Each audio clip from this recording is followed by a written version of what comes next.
going on, everybody? This is the Feed to Embiid on a late Monday evening. I am Austin Krell, as always. I'm on Twitter at Embiid Krell. Rock, my good friend, how are we tonight? I'm chilling, AK. I'm doing my own thing. You know how we operate. I mean, I haven't been in this in a few days. I've been up grinding for a couple of days now, but I'm enjoying every minute of it. Just the videos, right? Yeah, the videos, but I mean, I got school, so I guess that counts too. But I'm mainly considering when I answer this question, just the videos. Okay. Well, so the reason we're late is I was watching a movie, which was, I had to get in. It's been a while since I watched a crime thriller, so I had to get my fix in. I wasn't doing anything else tonight besides this, so had to get some of that in. But we do have a lot to talk about tonight. Sophia Yeager says hi. Hi, Sophia. Thank you for tuning in. Now, Brock, so the Sixers, they go 3-1 this past week. They lose on Monday in Detroit in a game that was like a snooze fest, pretty much through and through. But then they play the Lakers. That game, they had control really throughout the entire game up until the last 2 seconds. And then I thought the Lakers ran a really, really, really good play to take the lead. It was like a side split screen for Anthony Davis to curl around and then cut to the rim, and Bron fed him perfectly. They take the lead. Tobias Harris comes out and just hits the patented mid-range jumper against Alex Caruso to give the Sixers the lead. They win the game by 1. Then they go to Minnesota, blitz. They blitz the Timberwolves. That team is horrible in Minnesota. They are horrible. Mm-hmm. They stink. And then they wrap up the week with a thrilling victory against the Pacers in Indiana on Sunday. The name of the podcast is In the Zone for a reason. The Sixers, they come out, they go. I think it was a 2-3 zone in the in the final. At least the final quarter. Maybe it was a little less than that, but basically the final quarter of play. And they come back from 20 down in the third quarter to win that game by 9. And they don't have Embiid. It's the first game of the year that they don't have him. They win without Embiid. And I tell you, that one felt pretty good for them. That felt like a pretty satisfying victory, and that was one that really told me something about who they were. I think all 3 wins were extremely significant, so I'll go chronologically. You have the Lakers first, and in that game you're playing on the national stage, right? And there were so many good things about that game. So the Sixers come out and shoot 10 of their first 15 in the opening 8 minutes or so, and 18 of the Lakers' first quarter 24 points came courtesy of LeBron and AD. So they're both imposing their will and trying setting the tone early, but they were resisting the Sixers basically. And Joel Embiid had 16 points, 10 free throw attempts at the line in the first half. So the Sixers are just imposing their will. They're keeping up with the Lakers. They control the game. And towards the end, they ultimately closed it out. Ben Simmons took a season-high 15 shot attempts, and you said it, the patented bucket. Tobias is out there serving grown man buckets. And that's what his game is. This relationship with Doc, it's not a myth. This is a real thing. And it's because Tobias has a coach he's comfortable with on the sidelines. He knows the system. They're both highly intelligent basketball minds and, in general, really personable people. So they created and established a relationship in Los Angeles. It continues in Philadelphia. And Tobias is just playing the best basketball of his career. And it's very similar to that 82 games under Doc Rivers because they have that connection. And now Tobias, he knows what his role is. And after a really emotional win, the Sixers get a good win. And now the win against Indiana, is crazy because the Sixers had a few games where it was like, all right, they won this game and they probably wouldn't have won last year. This was full confirmation because after these two emotional games, after a physical week beforehand, they come back from 20 on the road against a Pacer team that's the 4th seed during the time of this game, and it's all without Joel Embiid. So ultimately, that tells me that the team from this year is incomparable to the team from 2 years ago, team from a year before, 3 years ago, because this team is coached by Doc Rivers, and Embiid and Simmons are just playing to what we always thought they could play like now. Yeah. I think one thing that I want to kind of point out was like Pacers were down, Karis LeVert, and then they were down TJ Warren. So I mean, the Pacers weren't exactly, all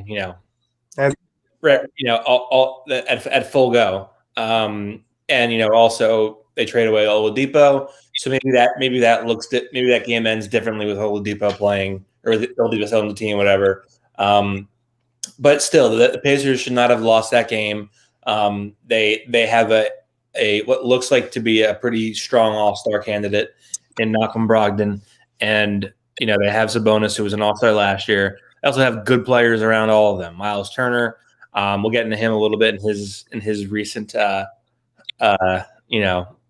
talking, and all that. But I was really, Doc pulls that zone out, and it was really quite brilliant because you have Matisse in there, and Matisse thrives in that zone. So you feel like if anybody can sort of thrive and if anyone can sort of ignite a run in the zone, it's going to be Thibault. And I thought he did a really good job of just being active and getting his hands everywhere. I mean, he's so long and lanky. His wingspan's incredible. And so when you have him and Simmons heading a zone, it's really hard to get the ball past the perimeter. Like how many possessions were the Pacers like entering the ball into the post? I think it was all, swing passes to the outside, try to get threes. It was pick and rolls to get in the little floater territory. The Sixers were just all over them. And I thought it was, and I think it kind of tells you like that the Pacers really don't have any floor spacers because the Sixers, they said they practiced it for about 5 minutes total, the zone when they, before they threw it out in this game yesterday, and yet they looked like they were seasoned vets in it. So does that say more about the Sixers being good at it, or does that say more about Pacers just they got a little bit there of poison and they had no idea how to interact? Like I tweeted before the game, like this team doesn't take a lot of threes, they don't make a lot of threes. Try going zone, and without a sniper, they really, really, really hurt, and they lacked any kind of offensive solution down the stretch of that game. Really allowed the Sixers to get back into it. So it's funny because my dad linked me to an article that talked about Doc Rivers in the zone and essentially how he goes somewhere every summer, every off season, and has these conversations with people, and they ask him, "We've had a zone in our playbook. We're never going to use it." And Doc doesn't really use the zone. And when he implemented his zone defensively in Los Angeles, Tom Thibodeau jokingly said, "I'm disappointed in Doc because of Doc's tendencies with zones and how he feels about them." So Doc was willing to go with the 2-3 zone, and it's the reason why the Sixers won. If you look at what Domantas Sabonis was doing, quarter one, 25% usage. Quarter two, 33%. Quarter three, 38% usage. So by the third quarter, he's the most involved offensive player on Indiana. He had 12 points in the third, and he took 4 free throws. So he was controlling the outcome of that game in the third quarter. Philadelphia goes zone. Sabonis didn't take a shot in the fourth quarter. Malcolm Brogdon, who was getting buckets through three quarters, he shot 0 of 4 in that fourth quarter. They had 1 turnover. They didn't even make a shot from the field. And the Pacers, in the last 5 minutes and 57 seconds, didn't make 1 bucket. All of their points came at the line. So that tells you how good the Sixers zone was. They completely took the high post away. Sabonis couldn't post up. The Pacers couldn't run the 2-man game because the Sixers just had too much help in the paint. And because of it, they were able to rally, and they kept the game in striking distance for long enough to where they could win the game. Credit to the second unit, Austin, because in the third quarter, when all 5 of them were in the game, the deficit was 16 points. They brought it to 8 points for when Ben came back in. So now you have Ben and Tobias and 3 guys out there that brought this game back, essentially. They had all the momentum in the world. You couple that with the zone that Indiana couldn't even score against, and that's how you get that win. The thing about the zone, which you kind of alluded to, is that you have Matisse at the top, and he's 6'5". Ben Simmons is also at the top, who's 6'10". Matisse has a 6'11" wingspan, and Ben has a 7-foot wingspan. Yeah. So imagine if you're a center trying to post up. You've got 2 guys with essentially the same 7-foot wingspan hawking you. You can't post up there. You can't dribble through the middle. So the only way to beat this Sixer zone is to shoot your way out of it. And the best thing about that is that Joe didn't even play. So if Joe's in the middle of the paint, Indiana has way less production in driving and around the rim. So defensively, the Sixers have a really good luxury where they could switch everything. They could just get really creative and just shut teams down. Yeah. Now, Brock, we do have to talk about our partners at the King Cobra. Do you want to speak about that a little bit? Yeah, so this right here is called a King Cobra, and if you like shotgunning beer and you would like to increase your shotgunning time at parties, you got to check my boys out at the King Cobra. The King Cobra is a shotgunning tool that makes the perfect shotgunning hole in under a second. It's also a tab puller, vent puncher, and it fits on a keychain. For more information about the King Cobra, check them out on Instagram at the King Cobra Co. That's at the King Cobra Co. And Cobra, you already know, it's spelled with a K. For a 10% discount code on all products, enter the code TrustTheCobra10, all caps, one word. Pick yours up today. Let's get back to the Sixers. Tremendous. Okay, so let's talk about a couple more things with this Pacers game. The first thing, I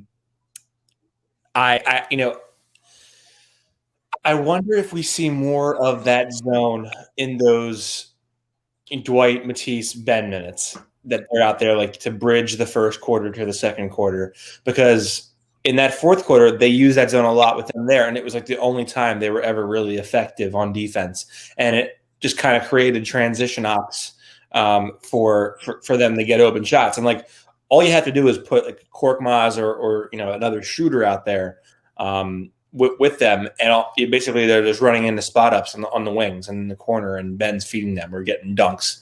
So I think the zone's something that we could see them be using way more frequently after the success that it had last night. Now, if the team opponents make 1 or 2 shots, you got to adjust and then get out of that zone. But I think at least until teams prove that they can do it, and until teams make those threes, they're going. It's something that's worth exploring, because you're just not getting any positive value out of those 3-man lineups of Matisse, Ben, and Dwight.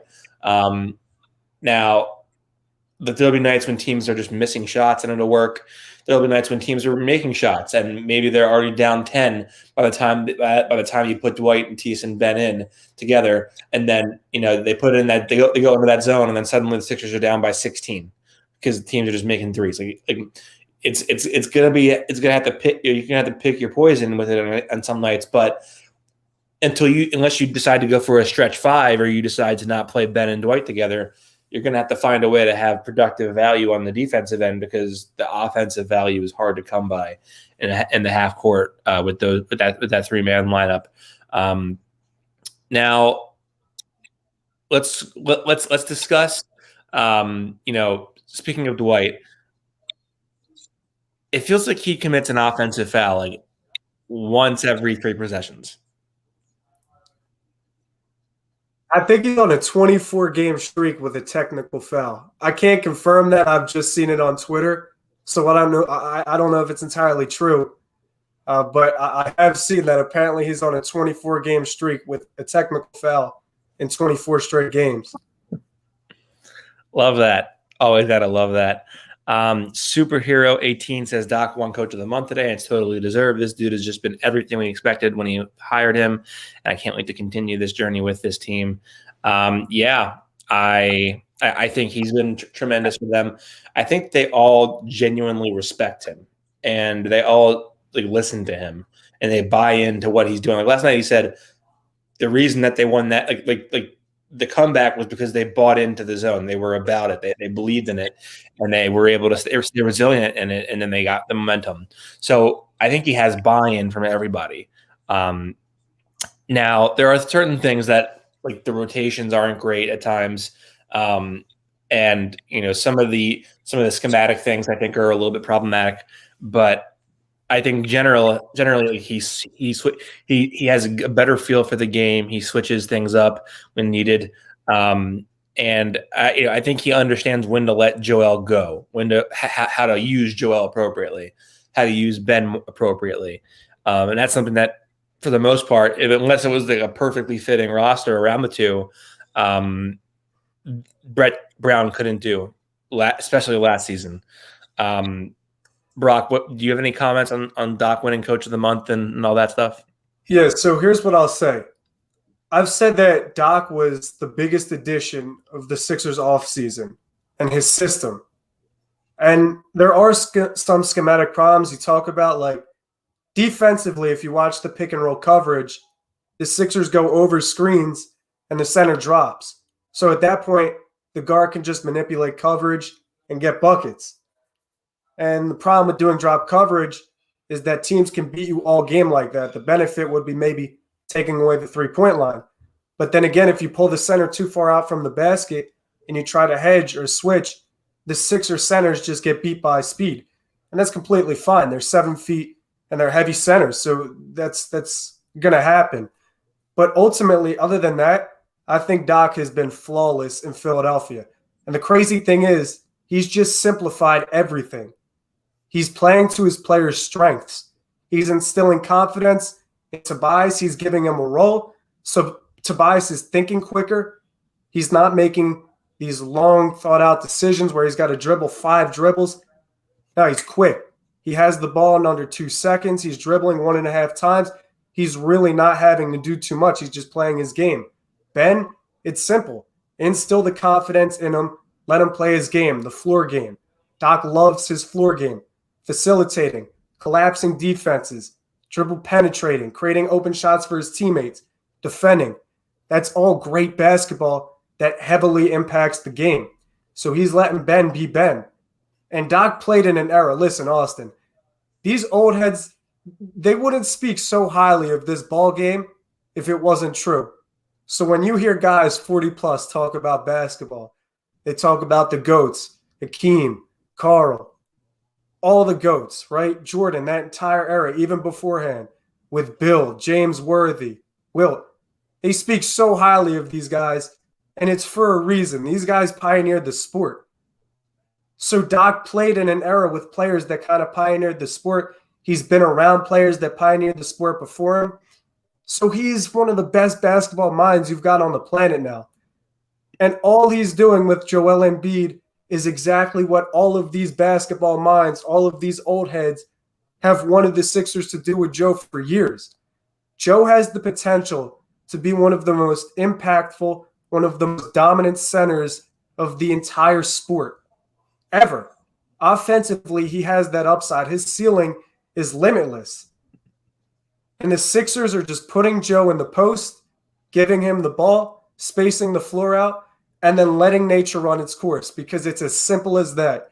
Joe has the makeup of one of the greatest centers of all time. He could be that, and it depends on his health. If he's healthy, there's no reason why on this trajectory he can't be. But the Shaqs, the Chucks of the world, even though some of it's a bit, they wholeheartedly want Joe to get in the block and score 28 and grab 12 a game because they know he can do it. And Joe's proving to them, the rest of the league and himself, that he can do it. And this is nothing that we didn't already think was going to happen. You probably remember the first time you watched Joel Embiid and you were like, what did the Sixers just get? Like, what just fell into the Sixers' lap? I wouldn't say maybe fell in their lap because they No, that's They tanked for it, but luckily Andrew Wiggins got Embiid into the Sixers' lap. But you remember watching Embiid 2, 3, 4 years ago, and you're like, what did the Sixers get? This guy is a freak. And you kind of forgot about that in the past year or two because he got those bounces on the rim against Toronto and that entire scene. And then you have what happened last season. Al Horford became a $109 million man in a Sixer uniform, and the spacing was atrocious. So everyone kind of forgot. But Joe's not doing nothing new. He's not doing anything that we haven't seen before. He's just getting sharper and sharper and perfecting his craft. And Doc Rivers and his staff is staying out of the way. Get this dude the ball, and he'll do the rest. For sure. Kiet Lee says Matisse/Simmons 2-3 zone or 2-3 is crazy. I agree. Superhero team makes a really good point here. I do think there's an inherent bias with zone defense in the NBA. It's because the zone requires quick twitch reads at the top of the perimeter, at least in the NBA, because players are quicker. It's exactly right. You can't be slow in a zone. You have to you have to catch the ball and immediately read and react to get to sort of catch the defense off guard. That means you're either rising up for a three pretty much immediately, or you're jabbing and trying to pull the defense to one side and then going to the other side and trying to trying to put pressure on the paint with that. And I think Tobias is generally pretty good at that, but there's definitely an amount of quick twitch athleticism and agility that you have to have in order to be effective in a zone. And you also, of course, have to have shooters. Now, let's go over to the Timberwolves game because that was something. That Timberwolves team is horrendous. I mean, my goodness, that is one of the worst basketball teams I think I've ever seen in my entire life. They don't play with any energy. They turn the ball over to no end. They don't make open shots. Like, they just don't make open shots. D'Angelo Russell is like taking these fadeaway 18-footers going out of bounds, and you're like, what is this? It's horrible basketball. Yeah, it's ugly, and I feel bad because I'm rooting for some guys out in Minnesota, notably Cat. I need him to have some great years, many blessings coming his way because he's had to deal with a lot lately. I love D'Lo to death, man. He's one of my favorite hoopers. So I'm hoping, I mean, he has these games where he's one of the streakiest shooters in the league. So part of the problem. He's part of the problem. He may be. Ricky Rubio's having a tough year, contrary to what's been happening in his past 2 or 3. He was contributing a lot as a point guard. This year it's been a little sloppy for him, but I guess Ricky's an OG of our generation, so you hope he does well, and so on and so forth. But the thing that I was more so looking at, not how bad Minnesota was, but how bad I felt for Minnesota for having to defend Joel Embiid with Ed Davis. No chance. That's dog food on a silver platter. Embiid was getting the ball. Like, this is crazy to be Austin, because I'm watching Embiid this year, and I watch the games with my friends, and we see Embiid go to work, and we see him like do his little jab, a little shoulder shake, fake one way, get the defender out of his shoes, go past him, just bully his way in the paint, do something. And I'm looking at them, I'm like, are you guys, like, make sure you understand what's happening right now. Like, you got to appreciate what's happening right now. I'm convinced that this is Embiid's his origin story. Like, this is where it starts. He had the double bounce disappointment, lost against the Celtics. He got him crying in the locker room on the way out. I think this might be his hero origin story because he's just hooping like a generational great. He's dream shaking like Hakeem. He's just bullying guys. He's getting to the line 16, 18 times a game. And Austin, if you don't understand anything about basketball, just understand this. If you send a guy to the line 10 times a game and he can take 18 free throws, you're screwed. You're either in a really close game or you're losing the game, because that means that this dude is just getting to his spots and he's imposing his will. And if the Sixers can get out and do that early and set the tone with Joe imposing his will, it's game over. The only teams that'll compete with that are the Lakers or Utah, maybe teams with defense that can also trade punches on offense. But if Joe gets set on the block early and gets his positioning, you're done. You're really done. And the thing I like about Doc is that this year with Joe, he's not babying Doc. There are some nights where, yeah, maybe Joe could come out and jog for 25 minutes against the bottom 3 seed. But there's really no point, in my opinion. If Joe thinks he needs the rest, if the team's taking a cautious measure, then they should do that. But Doc's not babying Joe. In these games, he's applying pressure. He's keeping Joe in and keeping their foot on the gas. And he's saying, if you want to rest, if you want to take your shoes off and be done, you can do it after you beat their ass for 3 quarters behind the bench. But I'm not going to let you sit on the bench and watch this team lose to a bottom 3 seed so everybody can complain that Ben Simmons sucks and you got to trade him. So Doc's not babying anybody. And like I said, he's just playing to his players' strengths. That's right. Now, before we talk about Timberwolves games and more, I did talk to you about my friends at Thrive Fantasy Sport. Come #prop on Thrive Fantasy this season. Thrive Fantasy is a daily fantasy sports app for player props. They eliminated the need to do countless hours of research because they only ask you about the top-tier athletes in their respective sport. If it's the NFL, you just choose 10 out of the 20 player prop options to build your lineup. Got the Super Bowl this Sunday, Brock. Who wins? I'm going with the Chiefs, man. I'm rocking with the Chiefs. Don't lie. If the NBA, MLB, PGA, or even esports, you can just choose 5 out of the top 10 player props options to build your lineup. Each prop has a fantasy point total associated with the over or under based on its likelihood to occur. And then the more points, the worse risk it gets. Pick up to win a share prize pool. Use promo code Simmons43. That's going to be Simmons, the word 4, FOR 3, number 3, Simmons 43, when you sign up for today, and you will receive an instant deposit match up to $50 on your first deposit of $20 or more. Download Thrive Fantasy in the App Store or PlayStation or Play Store, or by visiting their website, www.thrivefantasy.com. Sign up and #prop-up today. Yes, now, listen, I gotta get as good as ad rolls as you are, AK. You're a seasoned vet with the ad rolls. You gave me. Listen, man. I'm out of my element when I give these ad rolls, but you're a seasoned vet. That's all I'll say. I don't know about that. I don't know. You just executed that one. That was precise. Listen, just good at what can I say? David Lopez, or no, sorry. Let's get back to the Timberwolves, and then we'll get to David's question. So, I gotta tell you, there was no one in the whole state of Minnesota that could stop Joel on Friday night. But I'll tell you that I really like Anthony Edwards as a prospect. Superhero 18 says Anthony Edwards is the number 1 pick. Is just I know the draft was disappointing, but clearly LaMelo Ball is better long-term prospect. I really like Anthony Edwards. I think his decision making is erratic at times. I think he's super athletic. I think he has touch from deep. It's just about getting in the gym in the off season and sort of sanding down on some of those bumpy edges. But I think I like his game a lot, and I think he's going to be a good player in the league. Yeah, Ant's got real good bounce. He's an incredible ball player in terms of crafting his own shot and maybe creating offense for his teammates by penetrating with the ball or collapsing in defense. But Ant's a really good prospect. I just can't tell you who the rookie of the year is right now. I hate to compare 3 players, but I want to give credit to LaMelo Ball. I want to give credit to Ant.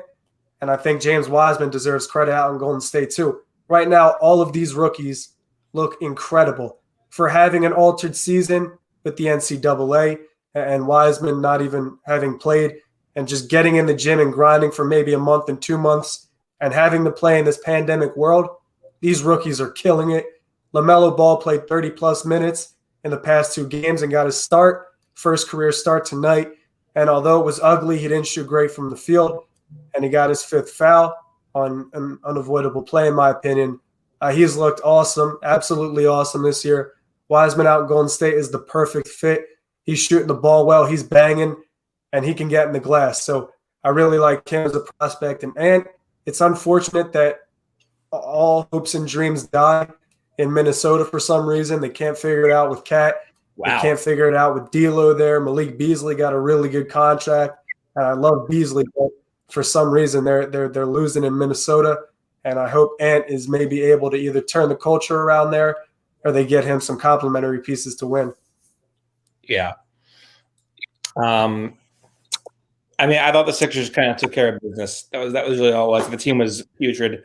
If that team was any good, the Sixers would have been down by 27 points in the first half. They couldn't make shots at all. And I just thought that was a game that just kind of showed how bad the Timberwolves were. They had no energy. They weren't inspired at all. My guess is that Ryan Saunders probably isn't very long for Minnesota. No, I wouldn't think so either. They got to change the culture around there. I don't know if it's a new coach. I don't know if it's the system. I don't know if it's the injuries. They've had a plague of injuries, but Minnesota basketball has just been tough for the past couple of seasons. After my buddy about Luka, just like trolling him because he's a big Mavs fan, and Devin Booker to the game-winning shot with like 2 seconds left. So I'm telling him. I'm telling him that Mavs got to rebuild. Luka clearly can't be a number one. That's crazy that everybody said Luka was going to win the MVP. Everybody had Dallas pegged as a top 3 seed, and right now they're not even in the playoff picture. You get KP healthy, maybe they turn things around. I'm sure they will. It's still very early, but listen, things aren't looking so good in Dallas right now. Yeah. I gotta say, I think there are a lot of teams, that are kind of in trouble. But real quick, David Lopez says, "Why did Daryl Morey say this is a championship or bust season?" I think every season Daryl Morey treats it like that. I mean, he has so much roster turnover because he sees a different way to build a team every season, and he wants to reinvent the wheel a little bit and sort of change things up. If you get complacent, it becomes very hard to stay with the big boys. And I think Daryl's the kind of guy who views every season as a new window to win a championship, and that's why it's always championship or bust. I think he believes it. I don't know if fans believe it, but I think Daryl Morey believes it. I think it's the way he's always operated. So it doesn't surprise me that he would say that at all. Brock? I think, a little bit of it is speaking of PR. That's always going to be a little bit of the reason why. But ultimately, last year was essentially a second-round championship game or bust season. But people didn't necessarily care because it was more so getting rid of Brett Brown. This season, the reason why it's championship or bust is because Doc Rivers is a championship head coach who's coaching this team that has championship-esque talent on the floor every night. Ben Simmons and Embiid are 14-1 together. Their offensive rating is 119. Their net rating is 14.3. They have the most steals and blocks of any contending duo. That's Tatum and Brown, LeBron and AD, KD and Kyrie, Kawhi and PG, any contending duo. Joel and Ben have more steals and blocks. They're playing well together. They're shooting 54% from the field together. They're holding their opponents to just 45% shooting from the field. They can win a championship together. And right now, those two are playing at a championship level on some nights. Tobias Harris, you add him to that equation. He's having an off-the-charts season. I don't know if people fully understand the season Tobias is having, but he's 2 or 1. Joe and Embiid are 2 on that list as well. He's one of 6 players with 250-plus points on 50% shooting, at least 15 steals and 15 blocks. That's off-the-charts production. They're getting that and good isolation D from Tobias, and you pair that with a couple of other pieces. Danny Green has won 3 championships. Seth Curry is a Curry, okay? I don't care if Seth Curry's won a championship or not. He can contribute on a championship team. He's just that good. And you've got guys off the bench, 3 of them at least, that could score 15-plus on any given night. So the team on the floor right now is a championship team. There's 2 things that'll prevent that, though. Either the health or the other 2 teams in the league, the Lakers and Brooklyn, who are just loaded with superstar ammunition. But if the Sixers play this motivated and they stay healthy, they're one of, if not the best teams in the Eastern Conference. and I would say even all of the NBA. Yeah. I think they're top 3, top 4 for sure right now. Brock, your stats put my dog to sleep. He's out for the count. That's a cute dog, bro. Kevin is just out for the count right now. How old's your dog? He's about 5, 6 years old. Yeah. Nah, you just woke him up.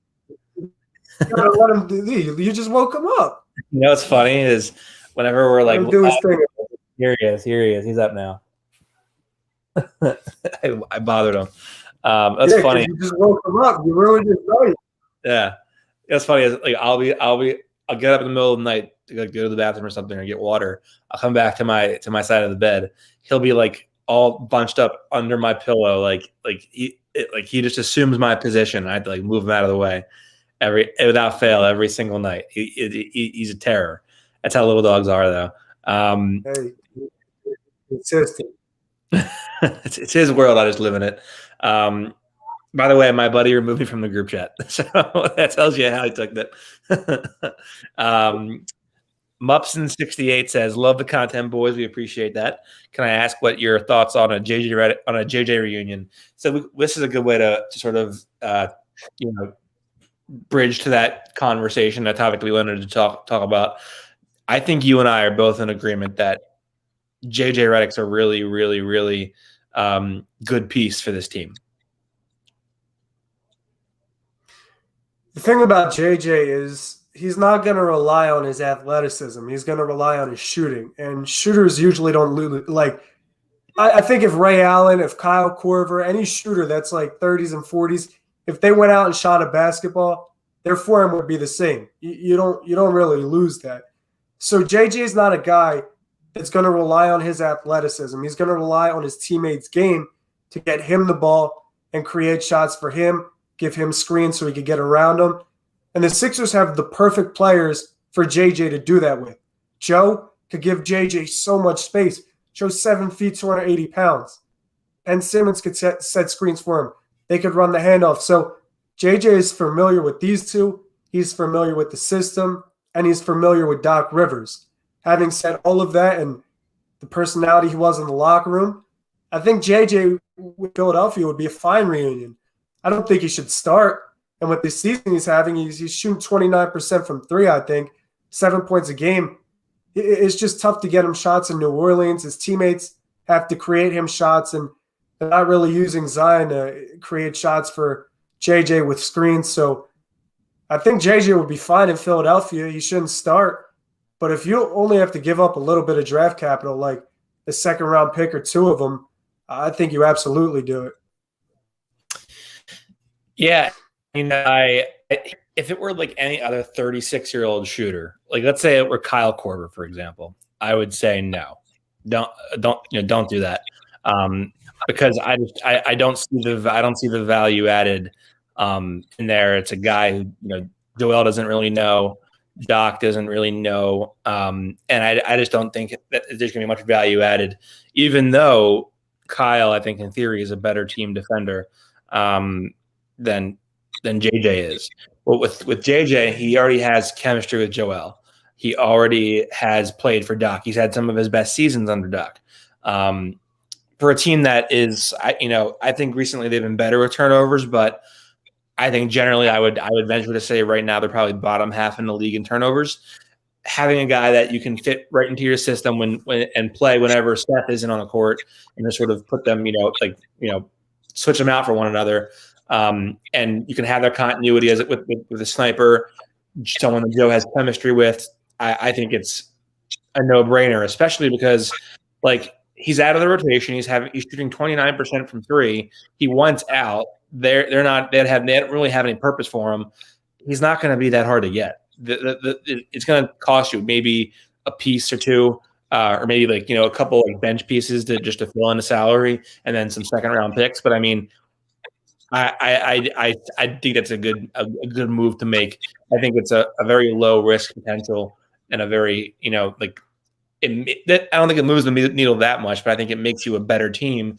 And maybe that's the difference between 1 or 2 games won, and that can be the difference between a 1 seed or a 2 seed or a 4 seed. So I would certainly do it. It's not going to cost you.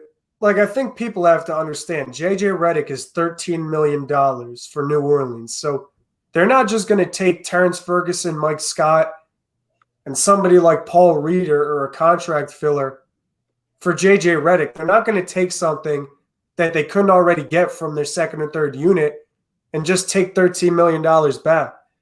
So it's going to come down to who gives up the most capital between Boston, between Brooklyn, between Philadelphia, the contending teams. New Orleans isn't just going to trade for the second or third player off the third unit.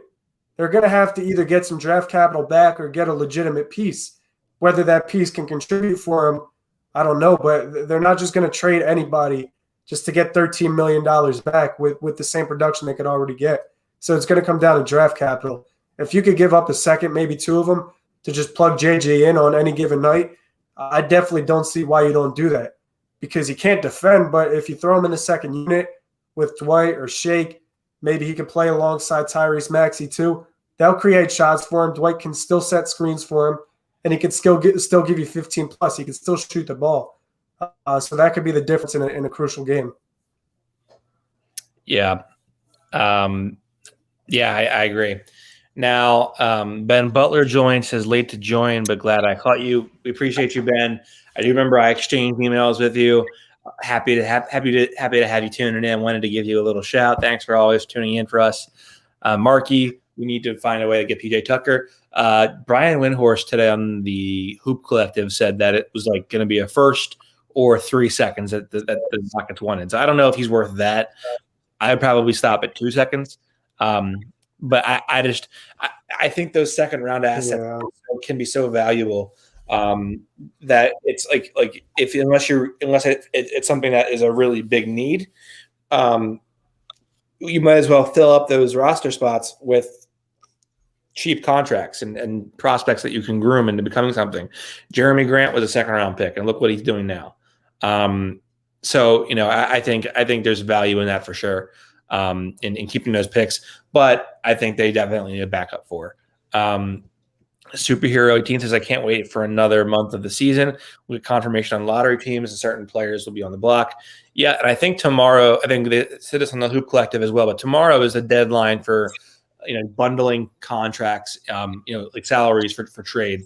So I think we might see at least some like trade rumors tomorrow. But I think this is like the date where like combining contracts or like jumbling contracts together is like a deadline. I don't really understand what the premise is, but I heard it on the pod today, Hoop Collective. So we'll see. That power forward you're referring to for Sacramento, that would be Nemanja Bjelica. Former Sixer. Yes, former almost Sixer. Yeah. Marky says Dallas not doing too good with Josh Richardson over there. Yes, sir. Yeah, and it's funny is like he always talks like he was like the culture in Philly is this there's not accountability. Well, now who has the accountability? I love it when guys that aren't really that great talk too much. No, come on. I haven't really seen Dallas too much this year. That's a team I really haven't watched, and I know KP's been hurt. So I don't really know what their struggles are in Dallas, and they've been slumping, but I feel like they're going to turn it around. I feel like Rick Carlisle might turn this season around potentially. Now they'll get everyone healthy. I think COVID was out in West that kind of affected them a little bit. But listen, I never care what players say. So, I mean, Josh Richardson wasn't saying anything that wasn't true. Brett Brown wasn't holding guys accountable. And Joe and Ben have subtly said that this year. Another indicator would be nobody said anything after Brett Brown got fired. Nobody really came out and said anything significant coming to his defense. He's not employed by the NBA now. I don't know if that's by choice or he wasn't getting interviews, but Jay Rich wasn't saying anything that wasn't true. Brett Brown wasn't holding guys accountable. There wasn't accountability from the top down, and I'm sure that probably annoyed him. Yeah, for sure. Hornets just beat Miami. We can't mess around that game. Actually, a good point. The Heat did lose tonight. They lost to the Hornets. Jimmy Butler missed like 3 threes in the last 5.5 minutes of play, had committed an offensive foul. Heat are 7-13. Jimmy refused to talk to the media tonight. He said he skipped it.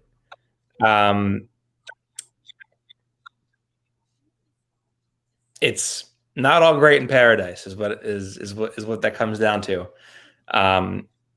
What can we say, Brock? Well, he was getting buckets in the fourth, right? I think he had like 8 straight, or he had 10 plus in the fourth, 8 straight buckets. I don't know about that, but when it went to go ahead. They're 7-13, and they're 13th in the East. They have a ways to go to get back into the picture. Well, the thing with Miami was the COVID. It kind of ravaged their squad for a little bit, and they were playing uncomfortably, and not everyone was out there playing their normal roles. So I think Miami's still also going to turn things around. You got to remember, we're only a quarter through the season. The second half of the season really hasn't even been released yet. So it could end up being maybe a one missed playoff year for Miami, but I don't think it will be. I trust they're going to turn it around there with Bam. He's having a fantastic season this year. Now Jimmy's healthy. They'll get healthy. But I don't think they're a championship contending team. It's probably a little disrespectful to say because they were there in the bubble last year and they played great defense and looked good for a little bit against the Lakers. Ultimately, it was LeBron and AD. You can't really stop those two. But I'm not sure Miami is a championship contending team as it stands. I think maybe the conditions of the bubble propelled them a little further than they would have went. If you have fans and a playoff atmosphere and rookies and inexperienced guys got to go on the road and play in unfamiliar settings in a full capacity playoff stadium, then maybe things are a little different. Maybe Ty Hero doesn't drop 30. Maybe Dunk doesn't go off and make 8 threes. These are all hypotheticals. You can't take away from them what they did last year. But as it stands right now, I don't think they're a championship contending team based on who's ahead of them. Philadelphia will kill Miami in a playoff series if they're fully healthy. Brooklyn, they have the offense to outscore Miami in a playoff series. And I think Boston, honestly, has the team this year to beat Miami in a playoff series. And this is all without mention of Giannis and Milwaukee, who I think if Giannis got another chance to play Miami, would probably beat them as it stands right now. Yeah, I don't know. I'm going to reserve all takeology for the end of the season. I have no take at the moment on who can beat who. I will say that I do believe the Sixers are pretty well positioned, but I do think that the Brooklyn Nets are a problem. No. I think they are their own problem right now, the Nets. So you're saying they're a problem in a bad way. Yeah. No, that they don't. I mean, as they can score as many points as they want. They don't get stops at all. They don't get stops. They don't even try. They don't even try on defense. And maybe that'll all come around with the playoffs and they'll start trying. Who knows? But I legitimately like they're banking. Their defense does look a little suspect. They're banking on scoring 142 points a game. That's what they're banking on. Problem is they give up 145. Their defense is abhorrent, and I don't know that there's going to be anything on the market for them to be able to come in and make that salvageable. Now they'll probably be fine because they're super talented. They're a big three, but right now it isn't all they're all that right now.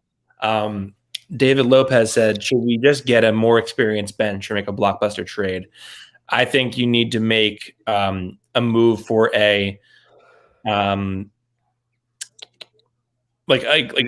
just a piece to solidify your second unit. I think right now Joel is in such a zone and Tobias is in such a zone. I don't think you need to add in something else that's going to take up more touches and sort of disrupt that chemistry and that flow right now. I think right now you just need to focus on maybe finding like a mid-level shot creator, like someone in the class of Will Barton is kind of what you need, or someone like a Lou Williams. But I just don't think rocking the boat with another star in the mix is the right move right now, especially because you're probably going to have to subtract one of your stars in order to get that guy. The thing with a blockbuster trade for me is exactly what you said. With Tobias and Joe playing the way they're playing and the floor game that Ben adds, you really don't have to add a third superstar. I think this is a championship caliber team. Now, if Zach LaVine's made available, and I don't think he's attainable, but if he is and the Sixers have an opportunity to get him without parting with the three I just named, then go get him. But I think that's highly unattainable. Ben and Joe are 14-1. The starters haven't lost a game together. You don't mess with that chemistry. Joe, Doc, they keep talking about how they haven't even scratched the surface of where they want to be. So you don't want to mess with that. You don't want to start taking guys out and moving them around and forcing guys. So if there's a trade that you really just can't let go off the table, then take it.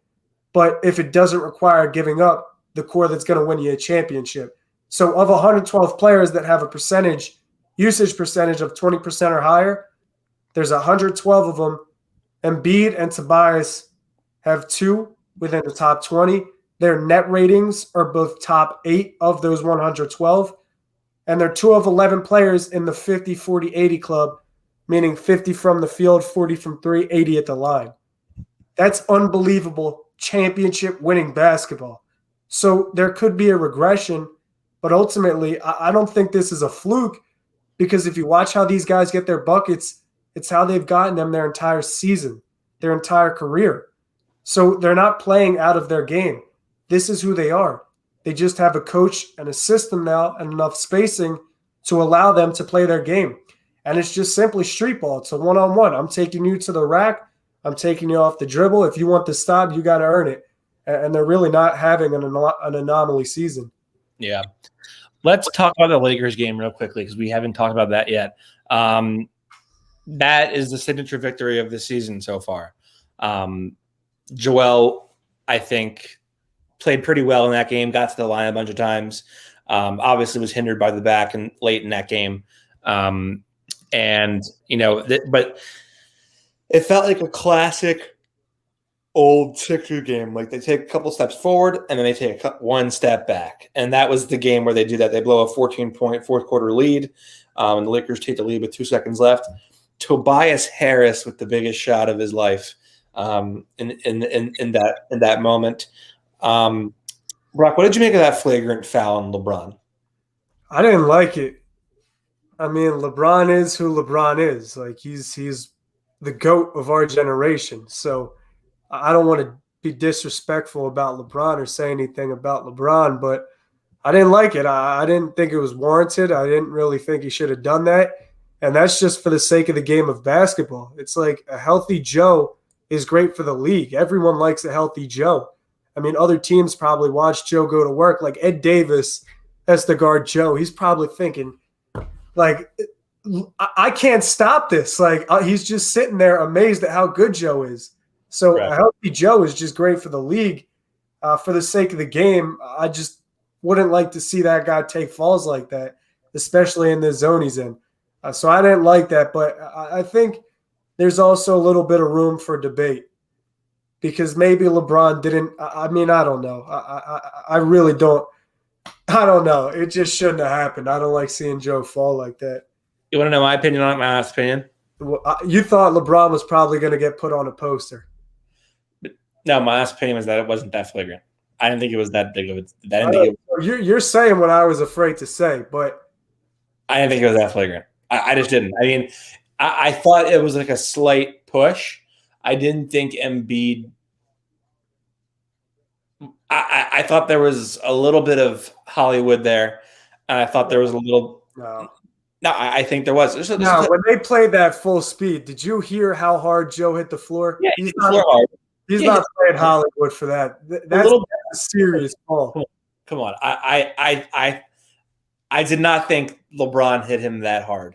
Maybe he knocks him. Maybe he knocks him out of the air, but I generally did not think that it was.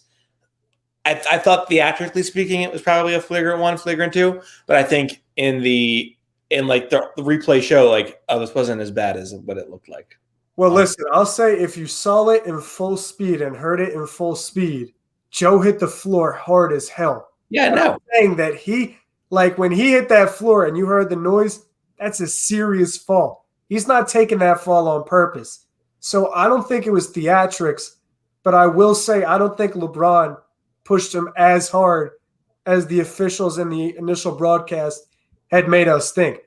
When you watch LeBron's arms, there was definitely contact in the air, and LeBron kind of pulled his hands away and left his hands in the same spot. But there was also contact from behind, pause, by Marc Gasol. So ultimately, I don't think Joe's playing theatrics there. He took that fall and it was hard, and I just didn't like to see it for the sake of the game. But I'm not a judge, so it happened, and Joe was healthy, so forget about it. I will say this: I thought the call to flagrant on Joel like 2 plays later was a joke. There's no way. Yeah, that was just stupid. That was ridiculous. That was a joke. That was an embarrassment for the league. Exactly. Yeah, okay. I don't know why these officials. I don't want to be disrespectful about the officials, but they're the greatest with these reviews. Like it's the easiest play. Everybody in the stadium knows the outcome. They go to review it and they're sitting there watching it for like 3 minutes, just taking up all this unnecessary time. It was a foul. It was a turn. Whatever. You know what the play is. Come out and let them play. Yeah, I think a lot of these plays are like reputational. Like Dwight gets called for a lot of shit that is, I think, purely reputational and not actually like a fair call. That's just me. If I had a basketball comparison, like there's days when I'm hooping. There's days when I'm definitely hooping, and you could compare me to like a 5'8" white Russell Westbrook. Oh my God. Like just dribble, penetrate, exploit the mismatch, kick, whatever. But there's some nights where you could compare me as a basketball player to Dwight Howard, and that's probably who I more closely resemble, because Dwight is a walking 2 fouls. Like he's just out there drawing fouls and fouling people. I don't know how. I think it's just because of how big he is, and he's muscular, so he just gets all these foul calls. But he's a check into the game, automatic 2 fouls on the box score, and it's just been that way for the whole season. Rocky, something else. Okay, a couple more. Or last one. This is gonna be the last one for tonight.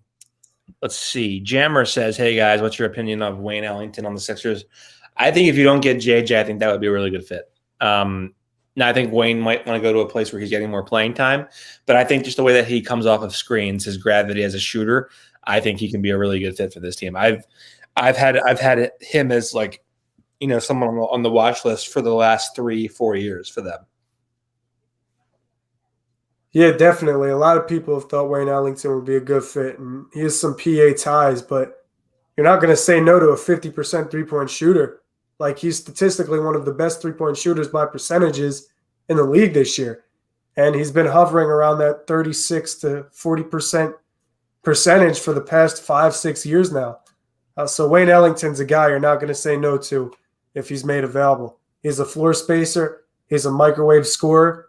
And like I said, with him, with a JJ Redick, with those microwave three-point shooters that can navigate screens and get shots from Ben and dribble handoffs, they could be the difference in a game. And that game could be late in the season for seeding. That game could be in the playoffs. They can make a difference in a game. So I would never say no to Wayne Ellington or JJ Redick, as long as neither of them start. I agree. Brock, where can they find you? On Twitter at Landis Brock, on YouTube at Brock Landis, and also on the Painted Lines YouTube. Those are 3 spots you'll find me at. You can find me on Twitter at NBA Krell. I'm frequently making guest appearances on different TPL shows. You can find I cover the Sixers on the beat for the Painted Lines. You can find me on the press conference. The G League. Today was the first G League of media availability, and Jason and I have put Justin on assignment, so we were getting him all set up for G League today. So we'll see how that goes. I might try to do a couple stories on the G League just to figure out some things about Rajon Tucker, all that, but we'll see. As always, we always appreciate everybody tuning in, and make sure you subscribe, rate, and review on Apple Pods. you can subscribe on SoundCloud as well. Also, make sure to give us a subscription on the YouTube channel, The Painted Lines. We do always love and appreciate your tips. If you got any tip, if you want to throw some dough our way, you can do so at my Venmo, Akrell. That's just lowercase Akrell. I will make sure that Brock gets his fair share. As always, thank you for tuning in, everybody. Have a wonderful evening. We will see you soon for another episode of the Feed to Embiid.